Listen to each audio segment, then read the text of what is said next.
A special thank you to each of our subscribers who make this channel possible. Here's today's story.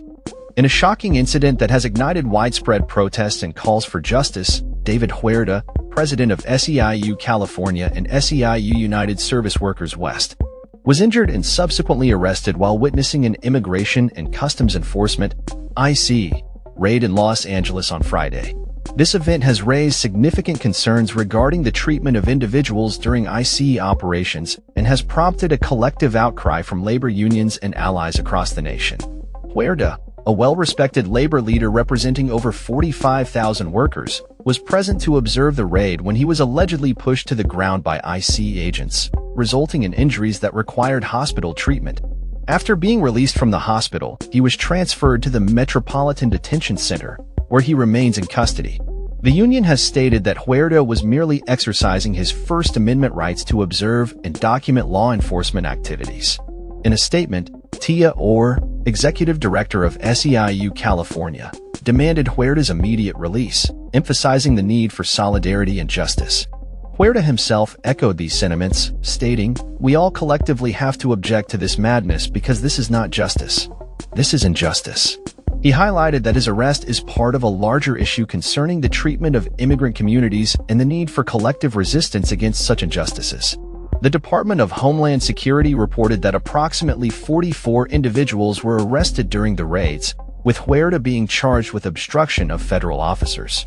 U.S. Attorney Bill Asalee defended the actions of the federal agents, asserting that Huerta's interference warranted his arrest and that anyone impeding federal operations would face legal consequences.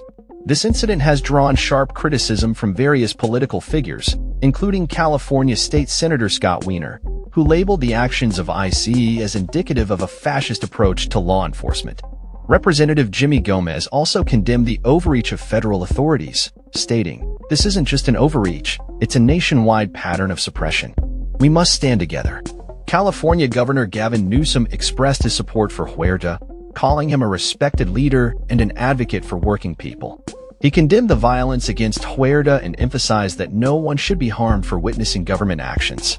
The labor movement and immigrant rights groups have rallied in support of Huerta, with the United Farm Workers and the California Federation of Labor Unions joining the call for his release. They condemned the indiscriminate ICE raids targeting working-class immigrants and highlighted the essential role that immigrant workers play in society. Protests erupted at the Metropolitan Detention Center, where demonstrators spray-painted messages such as F, ICE, and burn prisons. Activists have vowed to continue fighting against the oppressive tactics employed by ICE, asserting that they refuse to remain silent while communities are terrorized. As the situation unfolds, Huerta's case has become a symbol of the ongoing struggle against political repression and the need for solidarity among workers and immigrants. The labor union movement is standing firm in its support for Huerta, with SEIU California declaring, "David Huerta stood up," and 750,000 SEIU workers are standing with him.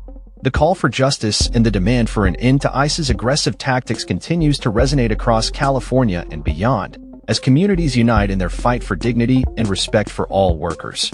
That's all for this story.